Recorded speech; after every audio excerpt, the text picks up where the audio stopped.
The elegant dining room of Le Maison buzzed with carefully curated success. Crystal glasses clinked, designer labels gleamed, and my family's particular brand of passive-aggressive pride filled the air. My father's 60th birthday celebration was exactly what you'd expect from the Petersons, perfectly orchestrated wealth with a side of subtle superiority. I adjusted my simple black turtleneck, bought from a boutique that would have horrified my mother if she knew the price, and took my usual seat at the far end of the table. The family disappointment's designated spot. "Emma, darling," my mother's voice carried that familiar note of concern that felt more like criticism. "You could have dressed up a bit. It's your father's birthday." I glanced down at my outfit, fighting back a smile. The turtleneck probably cost more than her entire ensemble, but they'd never know that. Just like they'd never bothered to ask what I really did with my computer hobby for the past 5 years. My brother James arrived last as usual, his Armani suit practically radiating self-importance. As the CEO of Peterson International Banking, he was everything I supposedly wasn't: successful, ambitious, properly focused on the family legacy. "Still playing with your little coding projects?" he smirked, settling into his power position near Dad. "What is it now, websites for local businesses?" I took a slow sip of water, letting his words roll off me like they had for years. If he only knew about the meeting I'd had this morning with the Federal Reserve, or the papers sitting in my office waiting for tomorrow's signatures. "Let's celebrate," Dad announced, raising his glass. "To family, to success, and to the future of Peterson International Banking." Everyone raised their glasses. I noticed James's hand trembled slightly. "Interesting. Speaking of the future," my mother added, carefully adjusting her Cartier bracelet. "Emma dear, we've been thinking about your situation." There was my situation. That's what they'd been calling my decision to leave proper banking and start my own technology company. 5 years of subtle jabs, worried phone calls, and not-so-subtle hints about real careers with actual futures. "The family name means something," James chimed in, cutting into his Wagyu steak. "And frankly, your little startup experiments are becoming embarrassing." My phone buzzed silently. A message from Sarah, my COO. "Federal Reserve approval confirmed. Documents ready for tomorrow's acquisition." I checked my watch. 16 hours until everything changed. "Actually," my mother brightened, "we have wonderful news. James has agreed to create a position for you at the bank. Junior Digital Services Coordinator. Perfect for someone with your interests." I studied her face, wondering if she'd even recognize the woman who would be featured in tomorrow's Wall Street Journal. The one they were calling a financial technology revolutionary, the architect of modern banking's future. "Did you know," I said carefully, "that the banking industry is about to experience its biggest technological shift since the invention of ATMs?" James laughed dismissively. "Please. I run one of the largest banks in the country. I think I'd know about any major industry changes." My phone buzzed again. "Sarah, Peterson International's stock down 3% in after-hours trading. They're starting to notice the liquidity issues. The digital revolution is coming," I continued softly. "Banks that don't adapt won't survive. And I suppose your little coding projects will save us all?" James sneered, but I caught the flash of worry in his eyes. "Emma," Dad leaned forward, "we're trying to help. This position James is offering, it's a chance to be part of something real." I thought about the documents waiting in my office. About how real their help would seem tomorrow. "Something real," I repeated quietly. "Like Peterson International's current liquidity ratio?" James's fork clattered against his plate. "What did you say?" "Nothing," I smiled, standing smoothly. "I should head out. Early meeting tomorrow." "Sit down," Mom commanded. "We haven't finished discussing your future." "Actually," I gathered my things, "I think tomorrow will explain my future better than I ever could." "What's that supposed to mean?" James demanded, his voice carrying an edge of panic. But I was already walking away, leaving them to their expensive wines and comfortable assumptions. In 16 hours, they'd learn exactly what I'd built while they were busy dismissing me. The next morning dawned crisp and clear. I sat in my real office, not the small shared workspace they assumed I used, but the entire top floor of the gleaming Atlas Tower downtown. Sarah brought in the morning's market reports. Peterson International's stock down another 5% in pre-market trading, she noted. They're definitely feeling the squeeze. I nodded, reviewing the final acquisition documents. 5 years of careful planning, of letting them underestimate me, had led to this moment. Ms. Peterson, my assistant's voice came through the intercom. The Federal Reserve representatives are here for the signing. I stood, smoothing my black turtleneck. Show them in. And Sarah? Make sure the Peterson International board members have arrived downstairs. They're all here, she smiled. Including your brother. He looks nervous. He should be, I murmured, watching the city wake up through my wall of windows. He's about to learn why you should never underestimate the quiet one in the family. The Federal Reserve officials filed in, followed by my legal team. The documents were laid out, each page representing another piece of the trap I'd carefully laid while playing the role of family disappointment. My phone buzzed, a message from James. Emergency board meeting at Peterson International. Major liquidity crisis. Where did all our digital assets go? I smiled, slipping the phone into my pocket. He'd find out soon enough exactly where they went. And exactly who now controlled his precious bank's future. Because sometimes the best revenge isn't in proving people wrong. It's in letting them discover just how right you've been all along. And I was about to be very, very right. The aftermath hit like a controlled demolition. As I signed the final document transferring control of Peterson International's digital infrastructure to my company, Quantum Core Technologies, the financial world exploded. 47 missed calls from James. 31 from Mom. 52 from Dad. 186 text messages and counting. I sat in my office watching the morning news coverage flood every financial channel while Sarah brought in the latest reports. Tech genius Emma Peterson revolutionizes banking.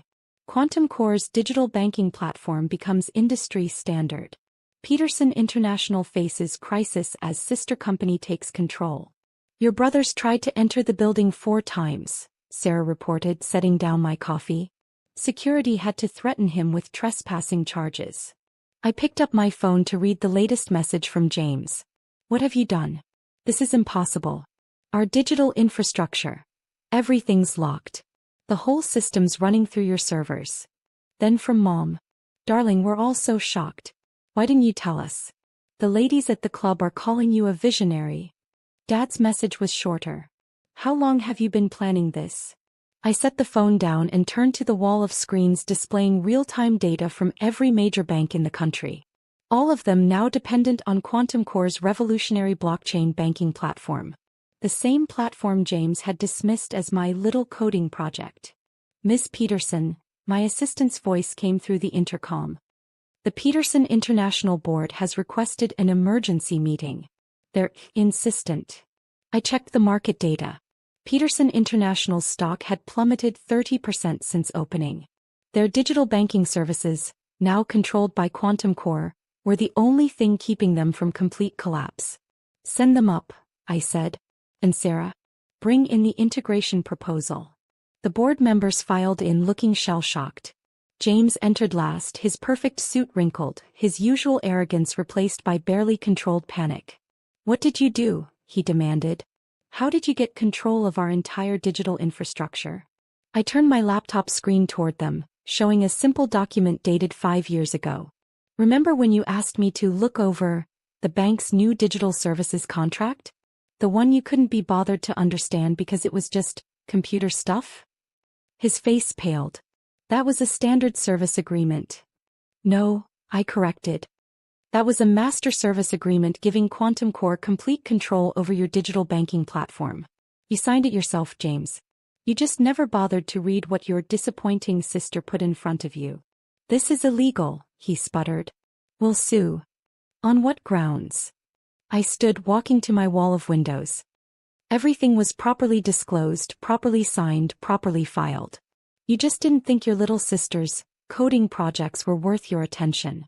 The board chairman cleared his throat. Miss Peterson, what exactly do you want?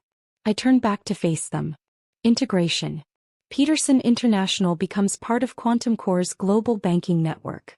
You keep your name, your basic operations, but your digital services, which account for 80% of modern banking, run through us.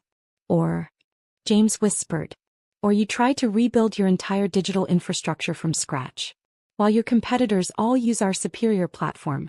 While your stock continues to plummet. While your clients move to banks that can offer modern services.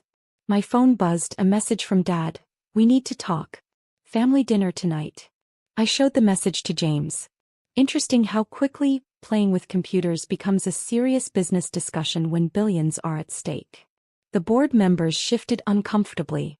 They'd all seen the morning's market data. The papers are ready, I nodded to Sarah, who distributed folders to each board member. Full integration. Fair terms. Or you can try to survive in a digital world without digital infrastructure. You planned this, James accused. All those years playing the quiet disappointment. No, I corrected. I built something revolutionary. You just never bothered to notice because it didn't fit your idea of success. As the board members reviewed the documents, my mother's latest text flashed on my phone. Darling, the Peterson Women's Charity Board would love to have you speak at next month's gala. Theme: Women in Technology. Perfect timing. I smiled wryly. Amazing how quickly embarrassing hobby became visionary leadership, when the numbers got big enough. The terms are fair, the board chairman finally said. More than fair considering our position. Sign, James said quietly, looking older than I'd ever seen him. We don't have a choice. As the papers were signed, Sarah brought in the latest market reports.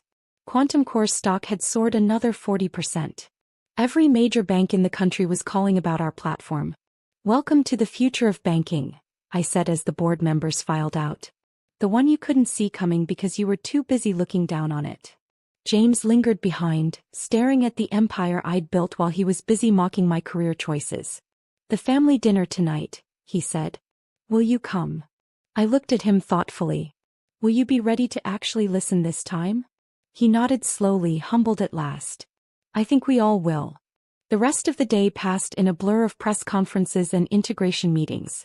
By evening, Peterson International was officially part of Quantum Core's network, their stock stabilizing on the news. As I prepared to leave for the family dinner, Sarah brought in one last report. Every major financial publication wants an interview, she said. They're calling it the most brilliant takeover in banking history. I smiled, straightening my black turtleneck. Not a takeover. An evolution. They just didn't evolve fast enough. Looking out over the city, I watched the lights come on in buildings that now ran on my technology. Tomorrow would bring more challenges, more family drama, more attempts to rewrite history. But for now I was exactly where I needed to be. Because sometimes success isn't about proving your family wrong. It's about being so right that they have no choice but to admit they were wrong. The family dinner that evening was nothing like my father's birthday celebration. Gone were the subtle jabs and condescending smiles. Instead, a heavy silence filled our private room at Le Maison as my family struggled to reconcile their narrative about me with the reality of what I'd built. The caviar is excellent, Mom said weakly, trying to maintain some semblance of normalcy. Though I suppose you could buy the entire restaurant now. Actually, I set down my water glass. Quantum Core acquired it last month. Along with most of the high-end properties in the financial district. James choked on his wine. What else do you own that we don't know about? The better question, I replied calmly, is what don't I own that you thought you did? Dad cleared his throat, looking older than he had at his birthday party just yesterday. The digital banking platform, how long have you been developing it? Remember when I was 16? When I presented that blockchain banking concept at the family meeting. I watched their faces as recognition dawned. The one you all laughed at and told me to focus on real banking instead? That little project? James whispered. That became a revolutionary financial technology that now controls 60% of global digital banking transactions? I finished for him. Yes. That little project. My phone buzzed, a message from Sarah. Asian markets just opened. Quantum Core up another 25%. Peterson International stabilizing under our umbrella. Mom reached for her champagne with trembling hands. But darling, why didn't you tell us? We could have helped. Like you helped when I wanted to study computer science instead of finance? I asked quietly. Or when I turned down James's offer to be a junior clerk? Or yesterday, when you were all so concerned about my situation?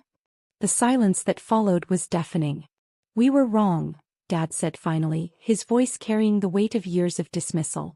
We were so focused on traditional banking that we couldn't see the future when it was right in front of us.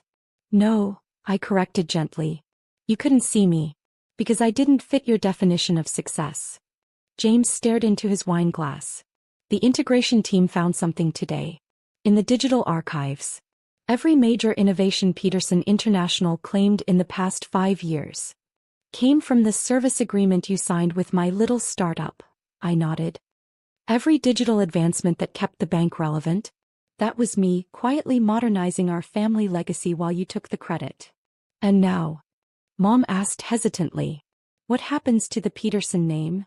I pulled out my tablet, bringing up Quantum Core's latest market valuation. The Peterson name stays. But it becomes part of something bigger. Something that looks forward instead of back. And James. Dad glanced at my brother, who seemed to shrink in his expensive suit. Remains CEO of Peterson International's traditional banking division, I said. But he'll need to earn his position this time. No more coasting on birthright. James nodded slowly. I suppose I should learn what blockchain actually means. You should learn a lot of things, I agreed. Starting with how to recognize innovation even when it comes in unexpected packages. My phone buzzed again. The Wall Street Journal wanted an interview for their Innovators Who Changed Finance series. The working title, The Quiet Revolutionary, How Emma Peterson Transformed Banking While Her Family Wasn't Looking. There's something else you should know, I said, setting down my phone. Quantum Core isn't just about banking. Tomorrow we announce our expansion into artificial intelligence and quantum computing. More computer stuff? Mom asked weakly. No, I smiled. The future. The question is, are you ready to be part of it this time? The next few months transformed everything. Peterson International thrived under Quantum Core's umbrella, with James actually learning the technology he'd once dismissed. Mom stopped arranging suitable marriages and started arranging tech innovation panels. Dad, finally retiring for real, admitted that his greatest legacy wasn't the bank he'd built, but the daughter he'd underestimated. 6 months later, I stood in my office reviewing the latest global expansion plans. The Peterson International building, now just one small part of my larger empire, had been renovated into a cutting-edge tech hub. On my wall hung 3 items. The blockchain banking concept I'd presented at 16, the service agreement James had signed without reading, and a simple black turtleneck, the one from that last family dinner. My phone buzzed, a message about tomorrow's World Economic Forum keynote speech. The topic?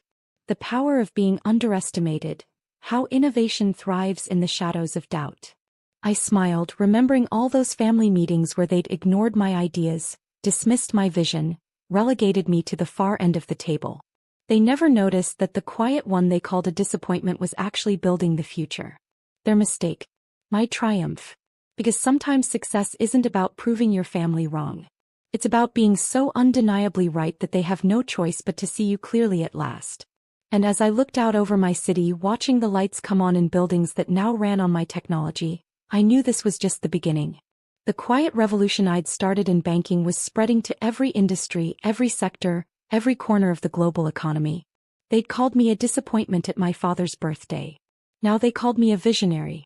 But I was still the same person, still focused, still innovative, still quietly building the future while others talked about the past. Because that's the thing about real success. It doesn't need anyone's permission to change the world. It just needs someone brave enough to be underestimated until the perfect moment to prove everyone wrong.